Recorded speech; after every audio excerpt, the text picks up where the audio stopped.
Olá e bem-vindo a mais um vídeo de modelagem de problemas de otimização em Julia.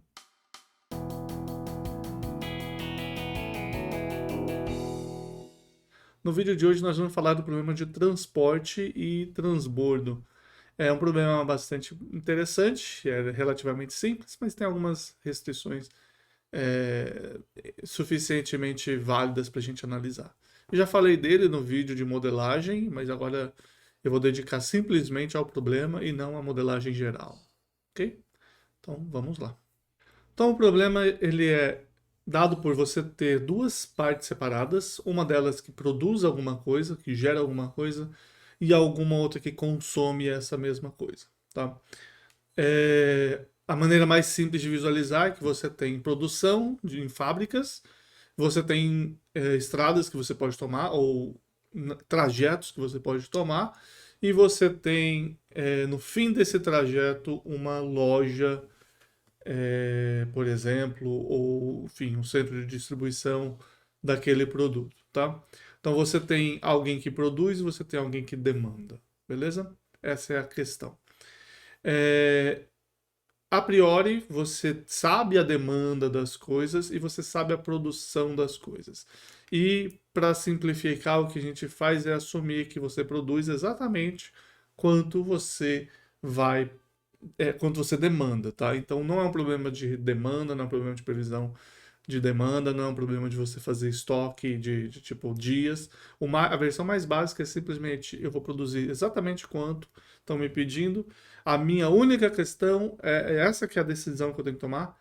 Que fábrica vai produzir para entregar para quem, tá? A fábrica produz uma quantidade, mas eu quero saber para onde que eu mando a partir dessa fábrica. Então vamos desenhar. Você tem várias fábricas aqui espalhadas. Eu estou colocando, imaginando que a disposição no mapa vai fazer diferença. Essas fábricas produzem quantidades, vamos falar 20, 50, 70 produtos, tá? E você tem lugares que você precisa entregar. Então aqui eu vou colocar onde você tem a loja. Então você tem lojas aqui, aqui e etc. Ok? Então imagina que isso daqui é tipo o estado do Paraná, tá? Vou desenhar exatamente o estado do Paraná aqui. Olha só. Ok? Talvez eu não seja o melhor desenhista de estados. Essas lojas aí estão distribuídas pelo estado inteiro e você tem todas essas fábricas distribuídas. Então a pergunta é: que loja, que fábrica que vai mandar para qual loja? Então eu tenho, já que é o estado do Paraná, e eu tenho várias estradas que eu posso tomar. Então vamos dizer que eu tenho dessa fábrica para cá, eu tenho uma estrada, dessa fábrica para cá, dessa fábrica para cá. A priori eu tenho dessa fábrica para cá, eu tenho para todas elas, certo? Assume que você tem, você pode não ter. E a pergunta é quanto que eu mando de cada fábrica para cada loja, para cada lugar que tem demanda, ok? É isso, essa é a questão. Simples assim, versão mais básica é só isso daí, e a modelagem mais básica é muito simples também. Então a gente vai assumir que você tem os conjuntos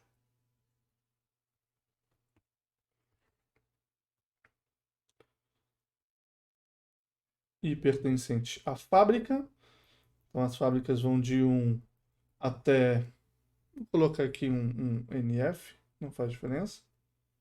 Você tem um J pertencente às lojas. Então aqui são as fábricas, são as lojas. Você tem alguns parâmetros que você vai dizer quanto que a fábrica produz, quanto que a loja demanda. Então eu vou chamar, para simplificar, já sabendo o que, que eu vou fazer depois, de AI, tá? I pertencente à fábrica, à produção na fábrica I. BJ a demanda na loja J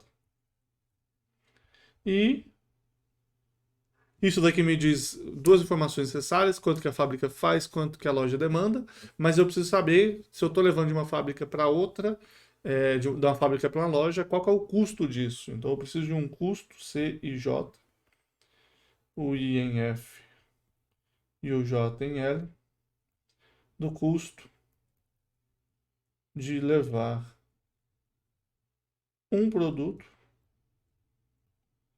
de I para J. Ok? Então esse é um custo unitário, tá? É o custo por cada unidade de produto. Faz sentido isso? Não vamos sofrer nesse caso. Vamos supor que faz sentido que o produto, por algum motivo, se eu levo um ou dois num caminhão gigante, vai ser diferente, tá? Você pode ter variações, mas essa é a maneira mais simples por enquanto. Tem uma unidade de produto, porque isso que vai deixar o problema linear. E aí as minhas variáveis de decisão são uma variável, que é o x e j, que é quanto que eu vou levar, tá, de cada fábrica para cada produto. Quantidade que leva de I para J. É isso. Esse é o problema, é isso que eu tenho. Eu vou colocar uma hipótese aqui de que a quantidade a quantidade que eu produzo nas fábricas é igual à quantidade que eu demando nas lojas. Essa hipótese não é exatamente necessária, mas simplifica um pouco o que a gente vai fazer. Beleza? E a outra coisa que eu vou fazer nesse problema é que eu vou assumir que eu vou produzir exatamente quanto eu preciso, tá? E eu vou consumir exatamente quanto eu preciso. Então eu não vou ficar levando coisa que eu não. Essa hipótese ajuda a definir que eu não vou ficar levando coisa a mais e deixar na loja e deixar eles se virarem. Não faz sentido. Ok? É isso. Primeira coisa mais simples, qual que é o meu custo? Qual que é a única coisa que está gerando o custo aqui, baseado no que a gente definiu? Então, o nosso custo está sendo o transporte. E isso é dado para cada unidade que eu tenho, certo? Cada unidade X e J que eu levo, pelo valor de transporte dessa unidade. E é só isso. Eu faço um somatório aqui para cada F e cada J. E aí vem a parte 2, que é qual que são as restrições, que essa que é a parte mais interessante, quais são as restrições que eu vou ter nesse problema. Então, em cada fábrica que eu produzo, sei lá, 40 materiais, eu posso mandar esses 40 materiais para qualquer uma das outras lojas. Então, para cada fábrica, eu posso mandar para todas as lojas. Mas eu não posso mandar mais do que o que eu tenho, certo? Então, a priori, eu tenho para cada fábrica, então aqui eu vou colocar para cada INF, o quanto eu vou levar dessa fábrica, então é isso, é o do XI para cada J que eu tenho. Então, do XI1 mais o que eu vou levar para o 2 e assim por diante, que aí eu já vou transformar num somatório. Então, quanto eu vou levar de cada uma dessas fábricas e dessa fábrica I para cada uma dessas lojas J, não pode passar quanto eu tenho. Então, tem que ser limitado pela minha produção, certo? Eu não vou levar mais. Como eu falei, a gente pode simplificar esse problema. Já que eu sei exatamente que a quantidade que eu tenho é a quantidade que precisa, eu não preciso colocar um menor igual, eu posso colocar um igual. Isso simplifica meu modelo, tá? Por enquanto, a gente está assumindo que não tem folga. E não tem folga, não tem variáveis de folga. Veja que já estamos usando essa questão de variáveis de folga aí. Já com essa ideia de que, olha, já sei que não vai ter folga, então não preciso criar um menor igual e adicionar uma variável de folga. Já coloco um igual direto e fim. Então essa daqui é uma restrição e além disso eu falei não. Bom, falei, mas enfim.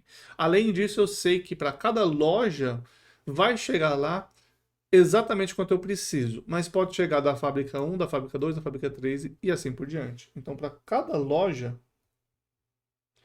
Eu tenho quanto chega nessa loja, então vem da fábrica 1 para essa loja, vem da fábrica 2 para essa loja e assim por diante, que eu transformo num somatório.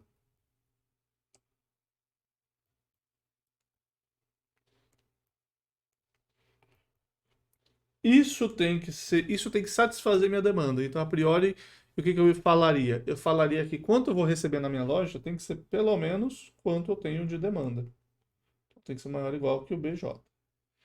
Mas, de novo, como eu estou com a hipótese que quanto eu produzo é quanto eu recebo, eu posso simplificar e falar que isso é igual a quanto eu tenho. Ok? É isso. Esse é o nosso modelo. Obviamente, o x e j tem que ser inteiro, ok? Positivo. Não zero, na verdade. Então ele tem que ser inteiro, não zero.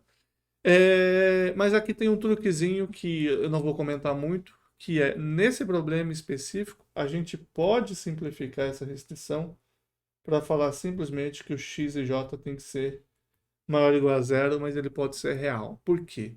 Por questões que a gente não vai entrar em detalhe, tem teoria aqui envolvida que diz que nesse problema, por causa da maneira que a matriz é feita, eu posso resolver o problema inteiro, posso resolver o problema contínuo e ele vai achar a solução inteira, tá? Então é uma coisa mágica. É isso, vamos implementar isso, porque isso aqui vai ser muito simples de implementar. Estamos aqui no notebook, tá? Eu criei um notebook novo, só dei um using plots e um using jump para não ficar demorando. Vou criar o nosso modelo. Vamos criar um exemplo primeiro, né? Nossa instância. Eu vou usar o random e eu vou colocar uma semente aleatória aqui.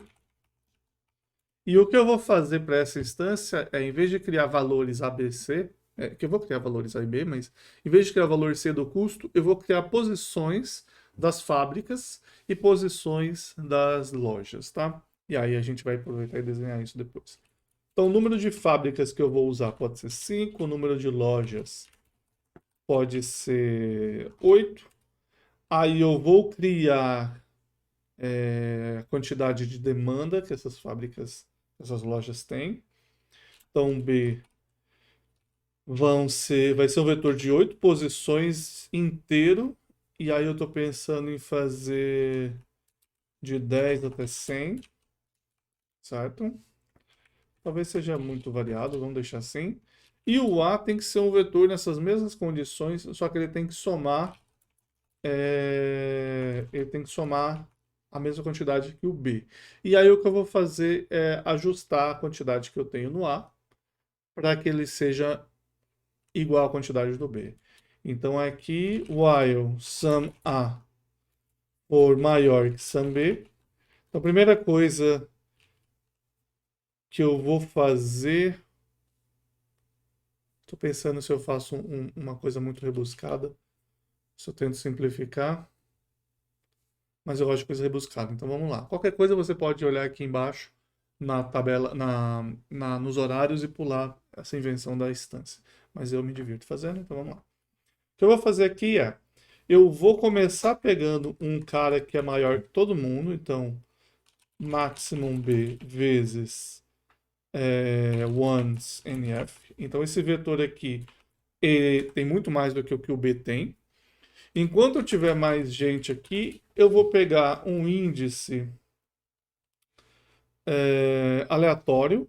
Então, I é um range desse 1 até NF. E eu vou subtrair desse cara uma quantidade proporcional a quanto falta. Então, sum B menos sum A é quanto eu tenho a mais. Na verdade, é o sum A menos sum B.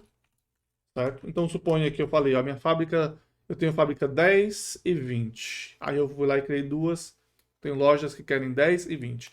Aí eu criei três fábricas. Essas três fábricas estão produzindo 20, 20 e 20. Então agora eu vou pegar esse 10 de diferença que 10 de diferença não. Eu tenho 60 de produção e 30 de consumo. Eu vou pegar esses 30 de diferença e eu vou subtrair alguma coisa nessa ordem das fábricas, tá? Só que aí eu naturalmente não posso subtrair 100% disso. Então vamos chamar isso daqui de delta.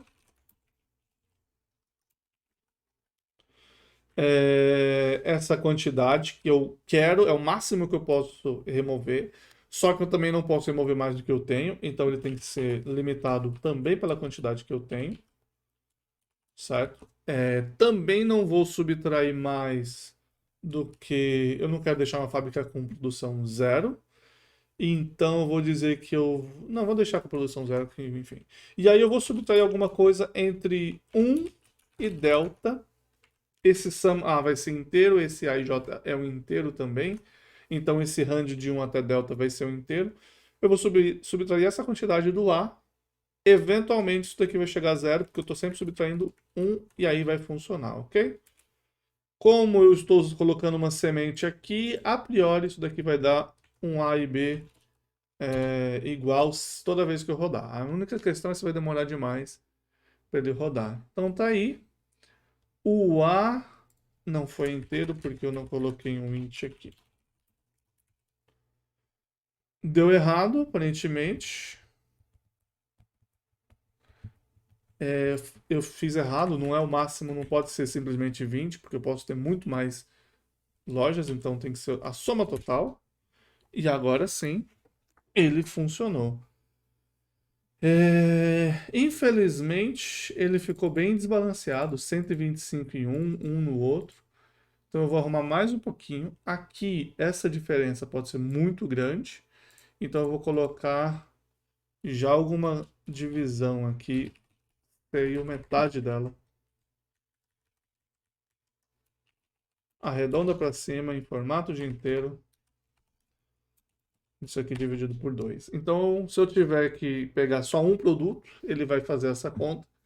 Vai me dar 1, tá? Que vai ficar meio. 1 sobre 2. E aí ele vai arredondar para cima e vai tirar exatamente 1. Então não vai ser um problema, a priori. Só que eu fiquei com algumas lojas com 0. Se eu rodar de novo, ele repete exatamente a mesma instância. O que é uma pena. Eu não queria que ele tirasse 0 assim tão de repente.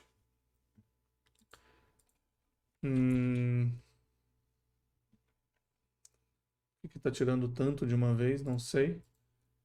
Mas aí eu acho que eu posso fazer assim, para não tirar sempre a mesma quantidade de. Quer dizer, para variar as lojas, eu vou fazer i igual a 1 e depois que eu remover desta loja, esse aqui não é o VS eu vou acrescentar 1 no i. E eu vou usar o mod 1 e mais 1 com nf. Tá aí. Agora ele equilibrou um pouquinho mais, ok? Eu vou colocar mais lojas e mais fábricas e mais lojas. E ele vai dar erro. Range must be non-empty. Em algum lugar aqui. Vamos ver quanto que deu. Ah, se o A e J, se o A for 0, ele tem que pular. Então, AI igual a 0 e continue. Aqui eu deixei com um loop infinito, porque eu não estou avançando o I. Então, se o AI for 0, eu vou fazer duas coisas. Subir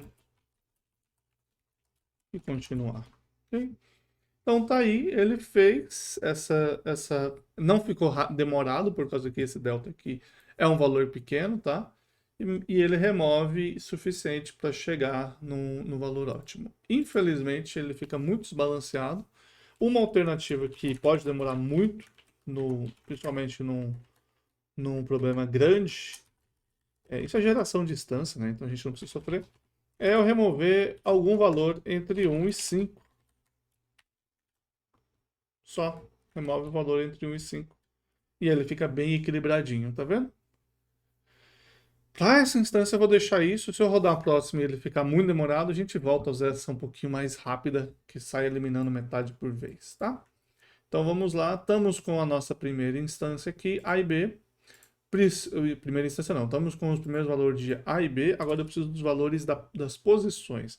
Então as posições das fábricas vão ser num grid, não faz muita diferença, eu vou colocar no 0, 1 mesmo. Eu vou colocar colunas, são posição XY, então eu tenho NF por 2 fábricas. E a posição das minhas lojas são essas daqui, também aleatórias. Qual é o meu vetor de distâncias? Meu vetor de distâncias, que vai ser o meu vetor de custos, inclusive, é para cada PFI, então vou ter no final. Isso aqui é uma compreensão em Julia, tá? Então, para cada I e loja, eu vou ter que calcular a distância. E a distância é simplesmente a norma do ponto PF. Pega a linha I, os dois elementos, subtrai do J. Então, isso daqui, esse PFI menos PLJ, é a distância do ponto FI até o ponto LJ, tá? Remove isso. Remove não, faz a diferença, calcula a norma. E eu sei que ele já vai pedir linear álgebra. Uma das poucas vezes que eu lembrei de adicionar linear álgebra antes de rodar. E rodando aqui eu tenho C, que é a norma, que é todo esse vetor de distâncias aqui, tá? Ele é 8 por 10, ele não é quadrado, que não é vetor não é simétrico, tipo, de um ponto ao mesmo ponto, é da fábrica a uma loja. E a gente pode, antes de fazer o modelo, plotar esse cara aí. E eu vou plotar ele como? Eu vou plotar todas as fábricas, então todas as posições 1 e as posições 2, da cor vermelha, tamanho, vamos usar quadrado e tamanho 3. E eu vou plotar as lojas de cor azul e círculos. Sim, todo mundo enxerga, ou não, onde estão nossas soluções. Sem pressa também, não pode ficar com pressa.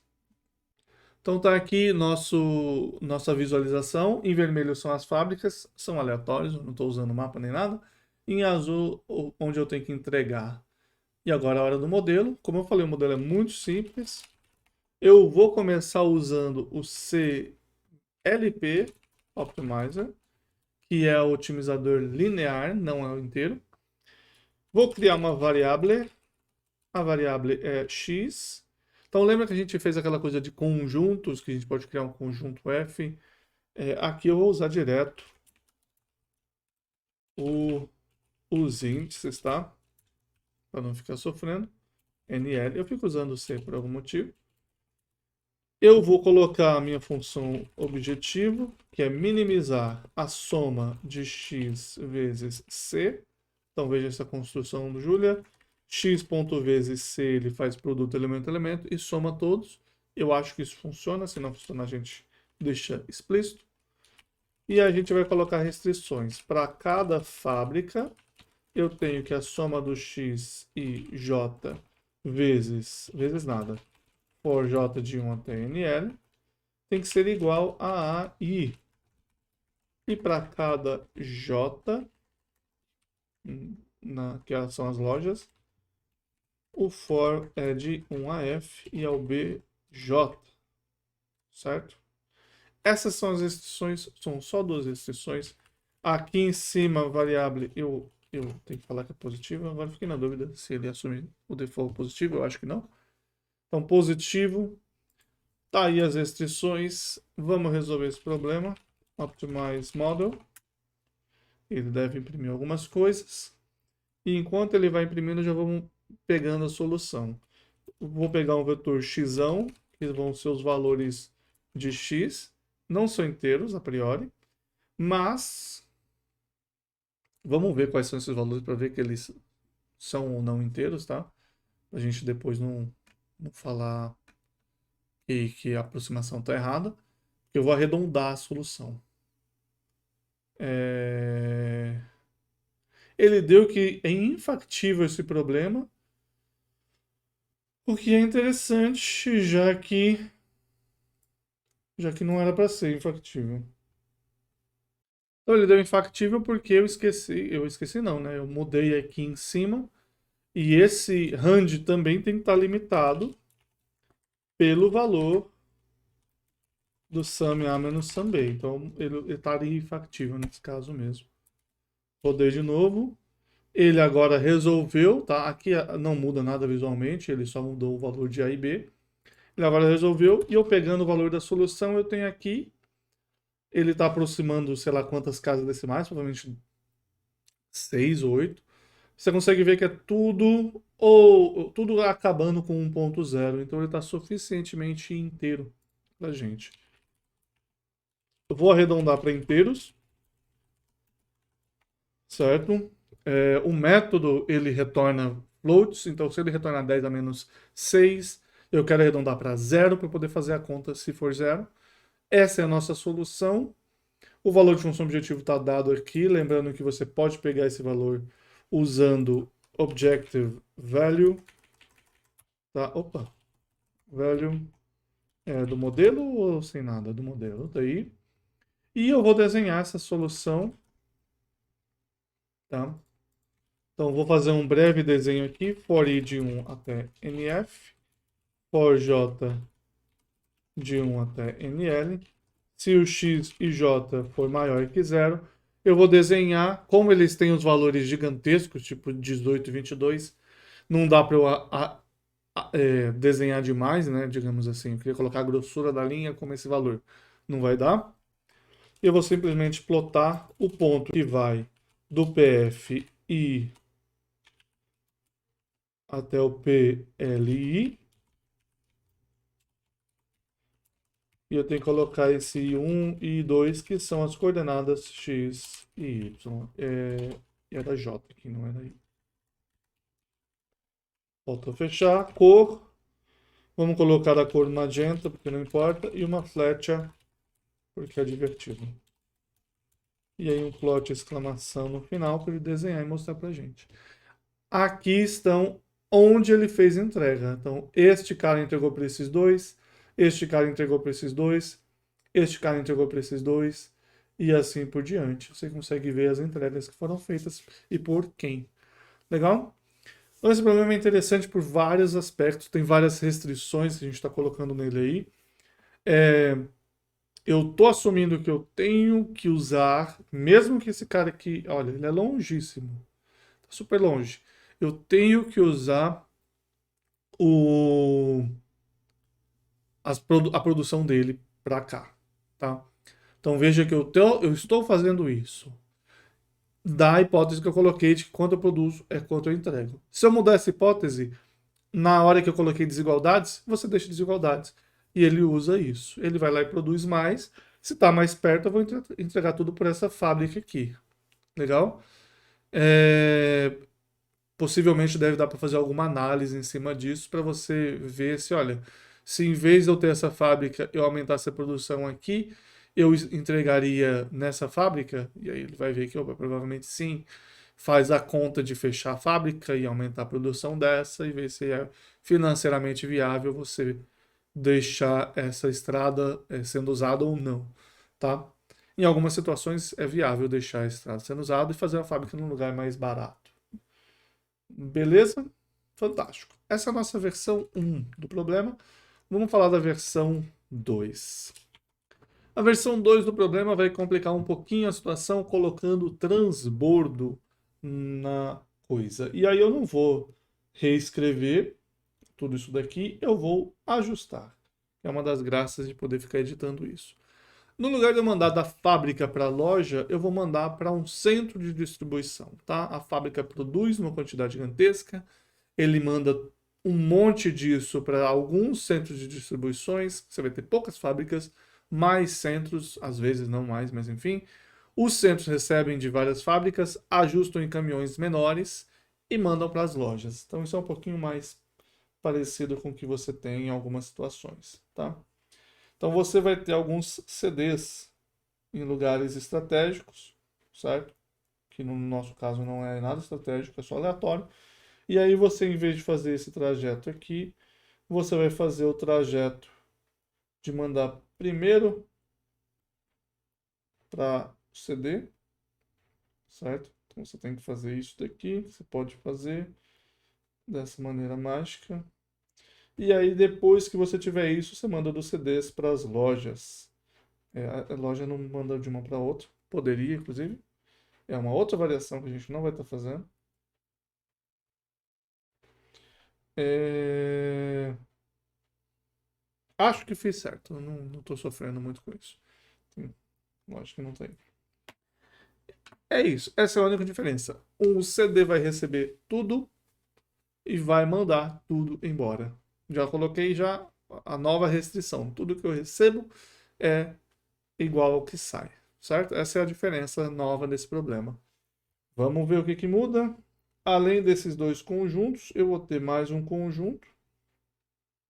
Então, eu vou ter o conjunto K dos CDs. Então, eu vou chamar de C.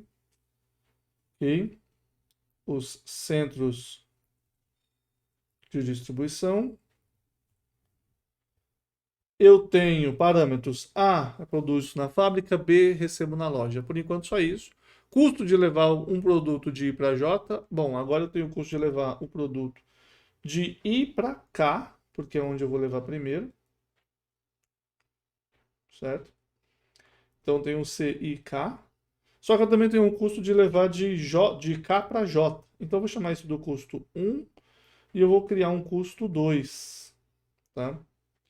Que é o custo 2 KJ. Normalmente você faz isso num documento escrito e vai dando enter, enfim, né? Ou no LaTeX. É de levar,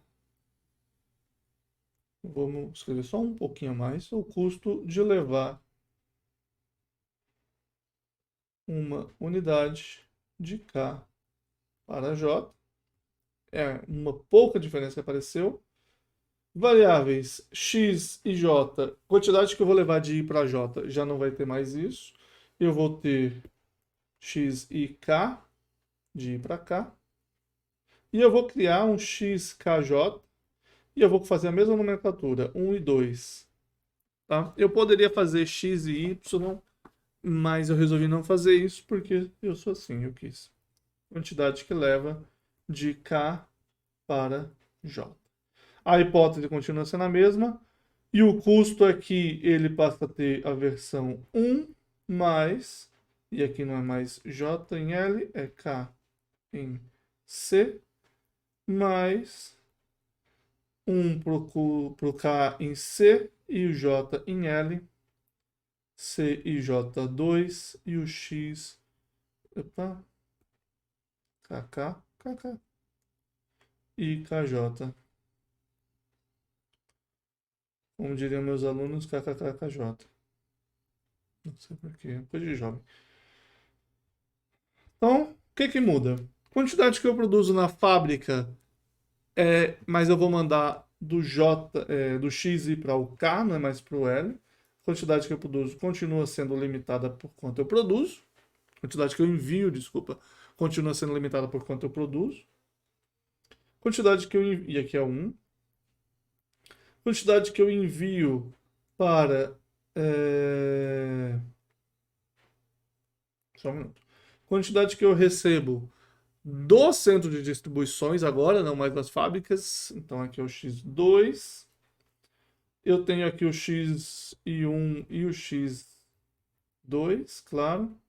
Certo? Então isso aqui também. Aqui em cima eu acho que eu não marquei. Não, agora tá certo. Continua sendo a mesma. Aí a única coisa que está faltando é eu não estou falando sobre os centros de distribuição. Beleza? Essa é a questão toda. A gente não fez o relatório, a gente podia fazer o relatório no próximo para falar exatamente o que é para fazer, tá? Vamos fazer isso daqui a pouco. Vamos falar sobre a restrição nova, que é a restrição do CD. Então, eu vou receber nesse centro de distribuição de várias fábricas e eu vou mandar embora para várias lojas. E tudo que eu recebo tem que ser igual a tudo que sai, beleza? De novo, eu poderia fazer o quê? Eu poderia receber mais coisas, certo? Limitado a quanto eu tenho, digamos assim, do quanto eu faço na fábrica. Aqui eu poderia estar mandando para esses centros até a minha produção e eu poderia estar recebendo no centro alguma coisa diferente disso, mas não importa. A questão é que eu poderia estar recebendo no centro e mandando para as lojas menos do que eu recebo, tá? Eu poderia fazer isso e teria uma folga. Nesse exemplo, a gente não vai ter folga nenhuma de novo, porque a gente não vai pensar o que acontece com essa folga, mas vai ser importante pensar nessa folga já para um exemplo um pouco depois desse. O que eu tenho? Quanto que eu estou recebendo das fábricas? Então, eu recebo da fábrica, é o meu X e J, eu estou no K, então vamos escrever aqui para cada K. Eu recebo da fábrica o quê? 1K, 2K, 3K e etc. Então, o somatório para todo X e K, 1, o I em F. Isso é quanto eu recebo de todas as fábricas nesse centro de distribuição que eu estou. E eu vou mandar, certo? Vou mandar para as lojas. E eu vou mandar para quais lojas? Para XK1, XK2, XK3, ou seja, XKJ. Isso é quanto eu mando para as lojas. Então aqui eu tenho J em, não, J em L. E aí eu não posso mandar mais do que eu recebo. Então, o que eu estou fazendo? Quanto que eu vou receber nesse transbordo? Essa primeira parte aqui. Então, vamos dizer que eu recebo 20, 30, 10. E aí é quanto que eu vou mandar para fora. Vou mandar para os outros lugares 10, 10, 10, 5, por exemplo. Tá? Eu estou recebendo aqui 60 e as lojas estão demandando 35. É uma situação viável, eu poderia mandar sim, tá? Então, quanto eu recebo tem que limitar quanto que eu mando. Não posso mandar coisa que eu não tenho. No nosso exemplo, a gente já falou, não vamos ter essa folga, isso vai ser um igual, tá? Porque eu sei exatamente que tudo que chegar tem que sair, senão não atendo essa demanda. E se eu tivesse a folga, o que eu ia fazer? Bom, acontece que eu estou recebendo coisas, elas não estão indo embora, elas estão ficando no centro de distribuição.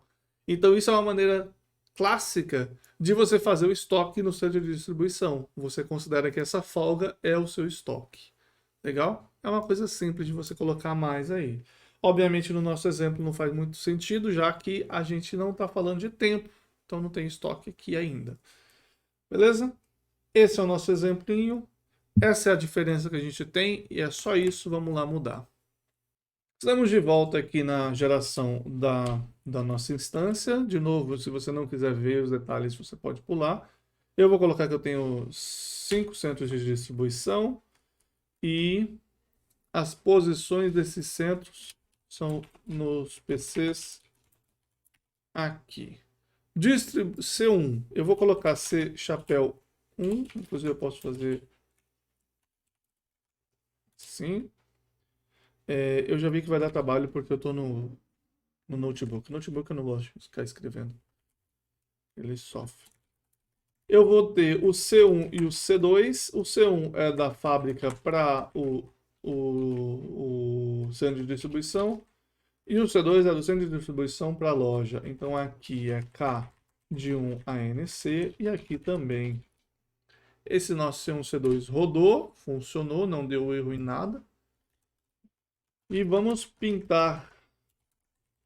Pintar parece que a gente está fazendo, né? Jardim de infância. Vamos plotar era para ser um triângulo, não funcionou, triângulo. Então aqui é para ser o triângulo, certo? Upright triangle, ok? Ficou bem pequenininho, mas enfim, dá para ver. Então essa é a nossa situação atual, já vou copiar e vim aqui para colou.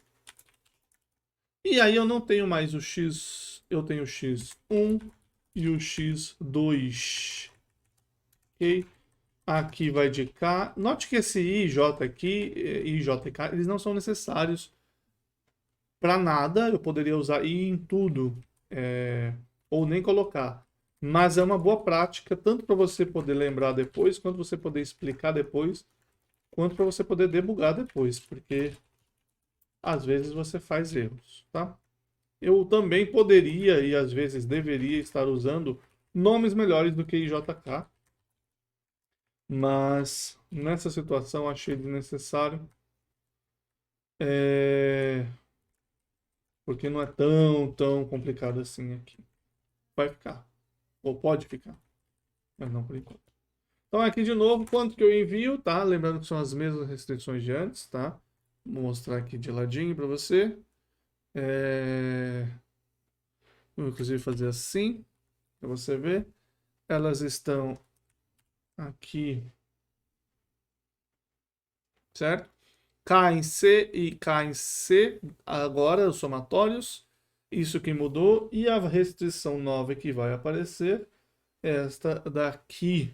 Então vamos lá. Eu vou colocar essa restrição. Ela é para cada K. E a quantidade que eu tenho do IK, mas agora o for é em I, tem que ser igual à quantidade que eu tenho. Você pode fazer coisas para deixar isso mais visível, tá? Isso aqui é desnecessário, mas aqui você pode deixar isso um pouco mais visível, não, legível, fazendo isso. Você pode quebrar no igual. X2 KJ for J de 1 até N L.